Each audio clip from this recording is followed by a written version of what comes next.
ሰላም ጤና ይስጥልኝ ተመልካቾቻችን የዕለቱን ዜናዎች ይዤ ቀርብ ያለው ዜናዎችን የመራው መልካም ወላ አብራችሁ ቆያለሁ ወደ ቀዳሚው መረጃ እናልፋለን የአማራ ፋኖ ብሔራዊ ኃይል በወሎ ቤት አማራ ንጉስ ሚካኤል ኮር መብረቅ ክፍለ ጦር መካነ ሰላም ወረዳ ላይ ያገዛዙን ዙፋን ጠባቂ ኃይል ከጥቅም ውጭ በማድረግ ስንቅና ንብረት መማረኩን አስታውቋል ንጉስ ሚካኤል ኮር መብረቅ ክፍለ ጦር ያገዛዙን ዙፋን ጠባቂ ሰራዊት መካነ ሰላም ወረዳ ላይ በበታ ግንባር እሁድ ገበያ ትምህርት ቤትና ውልጮ የተባለ ቦታ ላይ ከትሞ ባለበት ከጧቱ 3 ሰዓት ጀምሮ በተደረገ ተጋድሎ በርካታ ኃይሉ ተመቷል በዚህም ከአካባቢው ህብረተሰብ ተዘርፎ የነበሩ ከብቶች ፍየሎች በጎችና ጤፍና ሌሎችም የምግብ እህሎች ተማርከዋል በተጋድሎ በርካታ የብልጽግና ኃይል ከፍተኛ ጉዳት ደርሶበታል ፋኖቹ ከባታ እሁድ ገበያ በግፍ ታስረው ይገኙ የነበሩ የአማራ ተወላጆችን ነፃ አውጥተዋል ቀናቶችን በፈጀው ብርቱ ትንቅንቅ ፋኖቹ አመርቂ ድል አስመዝግበዋል በተመሳሳይ ዜና የአማራ ፋኖ ብሔራዊ ኃይል በወሎ ቤት አማራ ቀጠና ልዩ ዘመቻ አሃድ ኮማንዶች ራያ ቆቦ ታኩለሽ ዙሪያ አንድ ያገዛዙን ኮሎኔል በማቁሰል በርካቶችን የብልጽግና ኃይል ከጥቅም ውጭ ማድረግ ችለዋል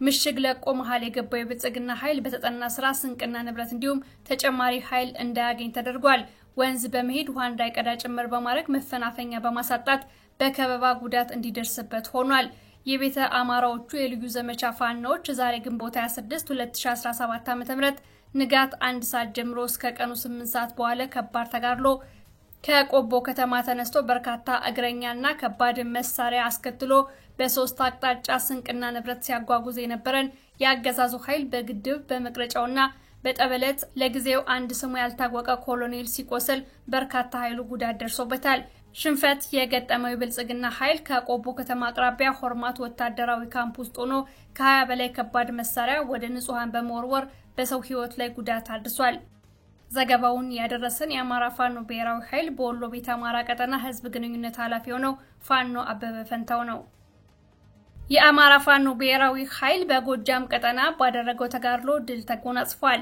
ዛሬ በነበረው ውሎ አፋባ በጎጃም ቀጠና በርካታ ተጋድሎችን ማድረጉን ምክትል የህዝብ ግንኙነት ኃላፊው ፋኖ እስቲበል አለሙ ለፍሪ ፕሬስ ገልጿል በዛሬው ዕለት በግንቦት 26 2017 ዓ.ም በጎጃም ምድር የተደረጉ ጀብዶች አሉ የመጀመሪያው ያውዳውጊያ ውሎችን ስቀጥል በላይ ዘለቀ 8ኛ ክፍለ ጦር በዛምብራ ብርጌድና በደባይ ጮቄ ብርጌድ ፋኖች ደፈጣ በመጣል መከላከያን እርስ በርሱ ሲያታኩሱት ውለዋል ያገዛዙ የብርሃኑ ጁላ ሰራዊት ከደጀን ወረዳ የትኖራ ከተማ በመነሳት በደቤት አቅጣጫ በኩል ወደ ቁይ ከተማ እየተንቀሳቀሰ ባለበት ሰዓት ጀግኖቹ የዛምብራ ብርጌድና የደባይ ጮቄ ብርጌድ በደጀን ወረዳ ጥርጭ በሚባልና ናጅማ አካባቢ ጃማ ሚካኤል ላይ ደፈጣ በመጣል የተኩስ ርምታ በመክፈት ያገዛዙ ኃይል በደመነፍስ ግሪያውጪኝ ብሎ እንዲፈረጥጥ አድርገውታል ያገዛዙ ኃይል በጃባ ሚካኤል ከሚባል ጫካ በመግባት ራሱን የመከላከል ስራ ቢሰራም ጀግኖቹ ባለበት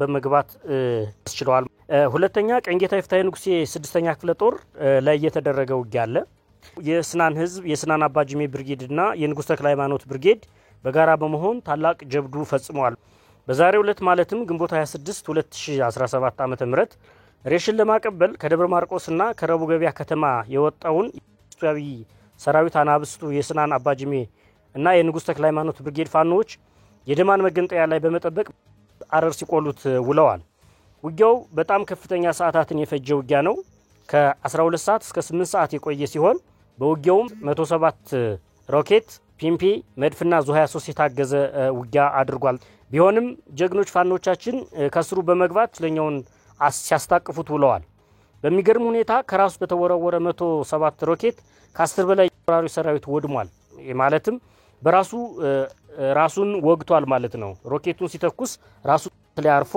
ከ10 በላይ የወራሪው ሰራዊት ሬሳ ሲሆን ውሏል ዛሬ በዚህ ውጊያ በአጠቃላይ ከ29 በላይ ቁስለኛ ማድረግ ሲቻል ከ47 በላይ መደምሰስ ተችሏል አንድ ሻምበል አዛዥ መደምሰስ ተችሏል በተማረኩ ደግሞ 8 ጥቁር ክላሾችን መማረክ ችለናል ቁጥሩ ያልታወቀ የወገብ ትጥቅና ካዝና በርካታ ተተኳሽ የተማረከ ሲሆን እስከ ቅርብ ሰዓት ድረስ ጠላት አስከሬኑን መልቀም አልችል ብሎ በማህበረሰብ ሲቀበር አይተናል በርካታ የብልጽግና ኃይሎች ፋኖን እየተቀላቀሉ መሆናቸውን ፋኖ እስቲበል እንደሚከተለው ተናግሯል አንደኛ ከፑል ቤትና ከንጀራ ቤት እየሰበሰበ የሰለጠነው የብርሃኑ ጁላ ሰራዊት ዓላማ የለሽ ሰራዊት ሐሳብ የለሽ ሰራዊት ስለገነባ ዓላማ ኮዝ የታጠቀ ሰራዊት ስላልሆነ ዘግይቶም ቢሆን የፋኖን ዓላማ የገባው በመሆኑ በዛሬው ዕለት 6 የመከላከያ አባላት 1 ስናይፐርና 5 ክላሽ ከነሙሉ ተተኳሹ በመያዝ የአብራጅት ብርጌድን 7ኛ ክፍለ ጦር መቀላቀል ችለዋል።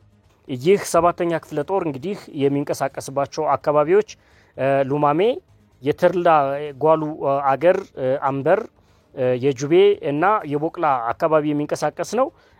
በዚህ አካባቢ እየተቀጠቀጠ ይገኛል። ይሄንን የተረዱ አካላትም 6 መከላከያዎች 1 ስናይፐር በመያዝ ፋኖን ተቀላቅለዋል። ሁለተኛ ሳሙኤል አወቀ 9ኛ ክፍለ ጦር የተቀላቀሉ ኃይሎች አሉ። 3 መከላከያ አባላት 1 ብሬንና 2 ክላሽንኮ በመያዝ 9ኛ ሳሙኤል አወቀ ክፍለ ጦር መከላቀል ችለዋል።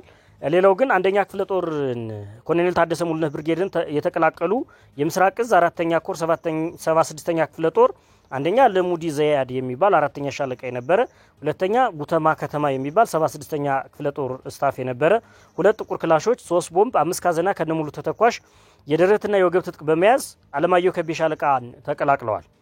የአማራ ፋኖ ብሔራዊ ኃይል በጎጃም ቀጠና ኃይሉን እያጠናከረ እንደሚገኝም ተናግሯል። በዚህ ሳምንት እንኳን የጁቤ ኮርክ ላይ ያስመረቅነው የሚታወቅ ነው። እንዲሁም በተመሳሳይ 4ኛ ክፍለ ጦር ጃዊ መተከል ላይ ያስመረቅነው የሚታወስ ነው። በተመሳሳይ 2ኛ ክፍለ ጦር ላይ ያስመረቅነው የሚታወስ ነው። በዛሬው ዕለትም በቀኝጌታ ይፍታህ ንጉስ የ6ኛ ክፍለ ጦር የብርሃኛው ጅበላ ሙተራ ብርጌድ ለ6 ወራት ያክል ያሰለጠናቸውን የኮማንዶ ሰልጣኞች በደማቅ ሁኔታ አስመርቋል። በዚህ የምረቃ ፕሮግራም ላይም የክፍለ ጦርና የእዝ አመራሮች በመገኘት የምረቃ ፕሮግራሙን አካሂደውታል። የአማራ ፋኖ ብሔራዊ ኃይል ጎንደር ቀጠና ሜጀር ጄኔራል ውባንተ አባተ ኮር ወይም 1ኛ ኮር ለ7 ተከታታይ ቀናት ባደረገው ተጋድሎ 5 ከተሞችን ካገዛዙ ነፃ ማድረግ ችሏል። በሌላ መረጃ ከአፋድ ወደ አፋብሃ ሜጀር ጄኔራል ውባንተ አባተ ክፍለ ጦር የተቀላቀሉ ፋኖች የክብር አቀባበል ተደርጎላቸዋል። የዚህን ዜና ዝርዝር እንደደረሰ እናቀርባለን።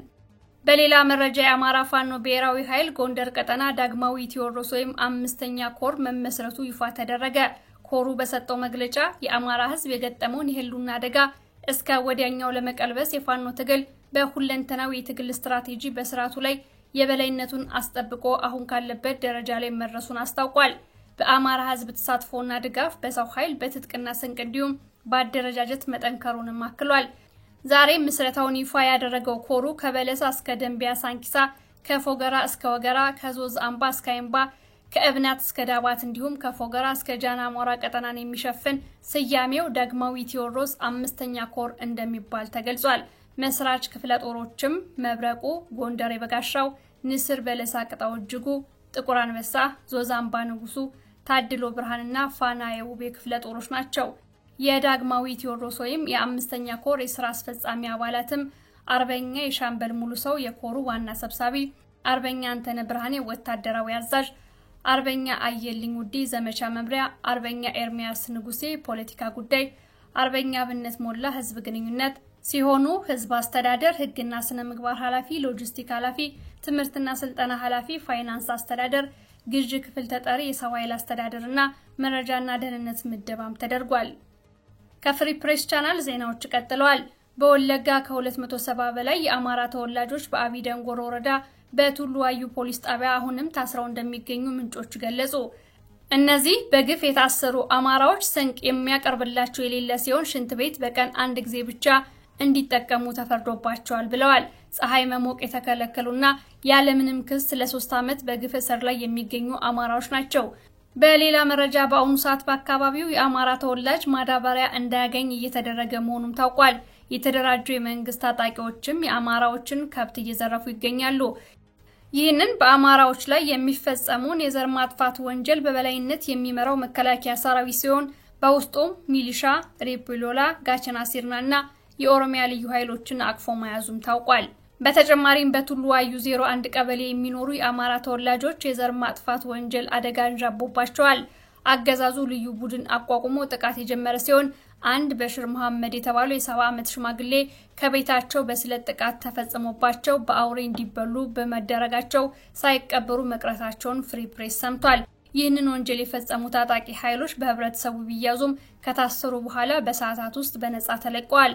በአሁኑ ሰዓት በወለጋ የሚኖሩ ጥቂት የማይባሉ የአማራ ተወላጆች ለአእምሮ ህመም ተጋልጠው መንገድ ላይ መታየታቸው የተለመደ መሆኑን ምንጮች ለፍሪ ፕሬስ ገልጸዋል።